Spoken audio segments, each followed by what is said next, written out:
What is one thing you think a lot of entrepreneurs or leaders need to hear, gut checks that they need to hear in order to be successful over the next decade?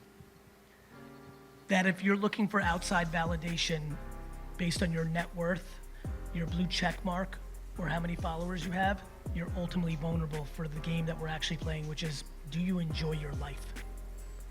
And you need to really look at that, because it really plays out. It is only sustainable for so long to play an optics game for other people to think you're successful. It is the number one thing entrepreneurs need to hear. Like, I reference this a lot, and I know a lot of people here, because I see some faces are close to my content. I reference a very obscure part of the cinematic classic Rocky IV. And in Rocky IV, which is the one where he fights Drago, the Russian at the end talks about this thing. They fight, Rocky wins, the crowd, and Drago grabs the mic and he goes, look, all of you in this Russian crowd, you thought it was Russia versus America in this ring. I was fighting for myself in here, fuck you. And that's how I think about my business. I'm so appreciative of the love, the admiration, but my inability to hear that is why I'm able to deal with the negative pushback, that I'm a this, that I'm a that, and it makes it very quiet for me, and then I get to play my game. I think the biggest thing that people need to hear is you will always lose if you're doing it for them. Always. It's just not sustainable in the end. And I want people to be happier. Like, it matters.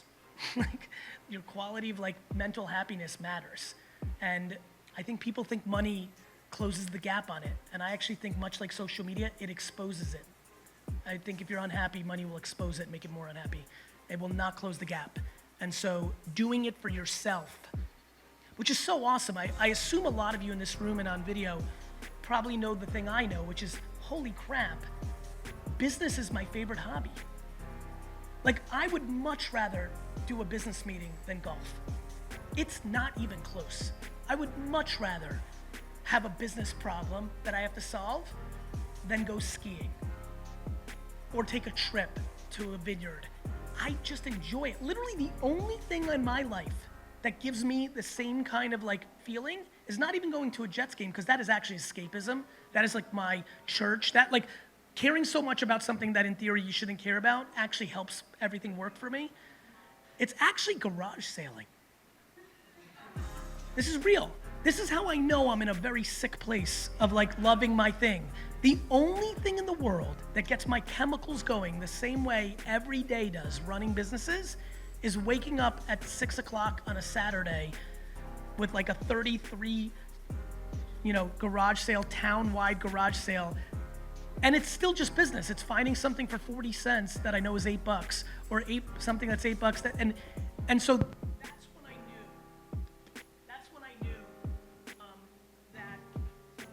that's when I knew right, I found my true love. And honestly, I think for a lot of you in this room and on video, debating how much you may love business and you may love being an entrepreneur, but do you love the thing you're doing? Because if you don't, having the humility to take a step backwards financially, to reset and do something you like more, is something that I'm trying to talk a lot about more, because I've seen it. I've seen it, ironically, not because the person usually had enough humility to pull it off. It's because they were forced to, because shit went bad, and they're like, oh my God, I wish this did this 12 years ago. This is so much more fun. I like this thing. Trying to find something you love, it really works. And so, I don't know, I'm really hopeful that people, I'm blown away by how status, money, follow count, blue check marks, Mercedes-Benzes, Rolexes, private plane. I don't think because I was in my own cocoon for so long, I don't think I understood how much people needed outside affirmation to be a Band-Aid for their emotional instabilities or insecurities that they were parented with, or things of that nature. And I come with such gratitude that I didn't stumble into that, but then almost to be very frank, almost a level of guilt that I didn't stumble into that. And so grateful. It's this very weird kissing cousin of guilt and gratitude that makes me desperately want to communicate it on the platform that I have, of I don't know how many very, very, very, very wealthy people you know, but a shocking amount of them are not super pumped, not super happy, not living the dream, and so it's not gonna be money. So, figure it out. I'm very concerned that so many people are looking to become entrepreneurs. I think entrepreneurship has become the new university.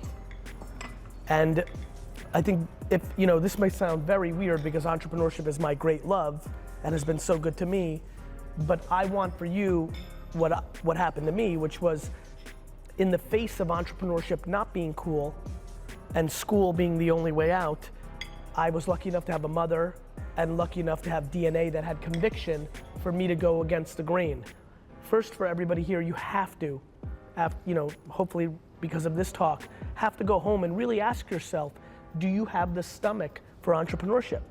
Entrepreneurship is very, very difficult. It's a lot of judgment. I'm watching people right now take their company out of business in a year because they don't want to deal with closing it now, but it's already over.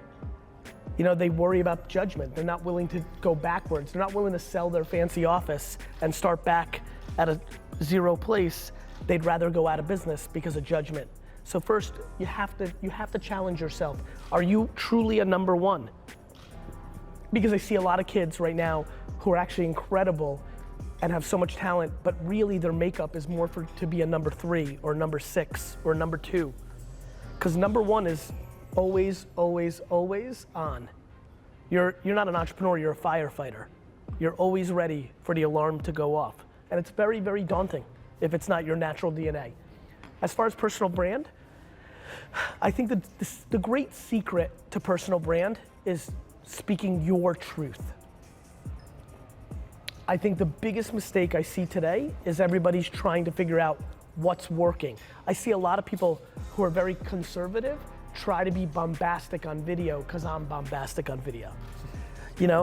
And for me, what worked was in 2009 when I was bombastic on video, it was unacceptable to not wear a suit. It was unacceptable to curse. It was unacceptable to act the way I was acting, and much of the business world pushed against me. Then Facebook won, a movie was made, everybody wore a hoodie, it became more casual, it got younger, it changed. But I don't think I would have anywhere close to the success I have if I wasn't always myself. And what's important about always being yourself is it's easy. Meaning, I watch people and they're playing somebody on camera or on Instagram, and you have to think when you're not yourself. You have to try to remember what you said.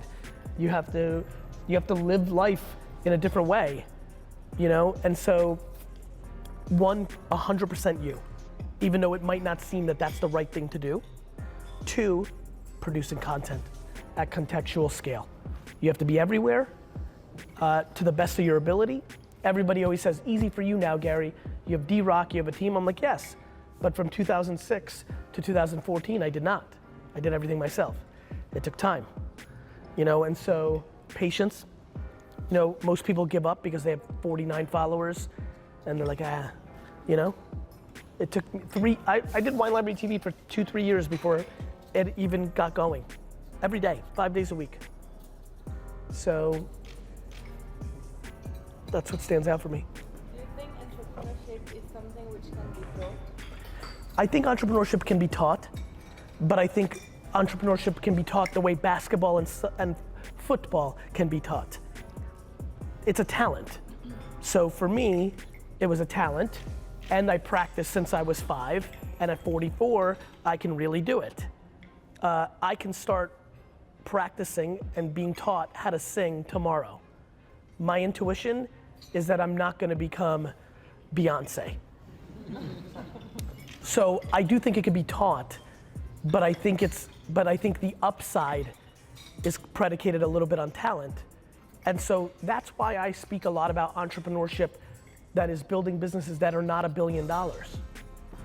To me, what's great about entrepreneurship is the ability to have a business that does $300,000 for you a year and you're happy, instead of a job that does $120,000 and you're unhappy. Or even more extreme for me is entrepreneurship's amazing because you could have a business a sugar business, you know, that does 100,000 for you personally after it's all said and done, and you're happy because you love sugar for some reason, versus being a lawyer for 180,000 and being unhappy, and then you just have to live your life based on 100,000. So for me, it's happiness and self-awareness.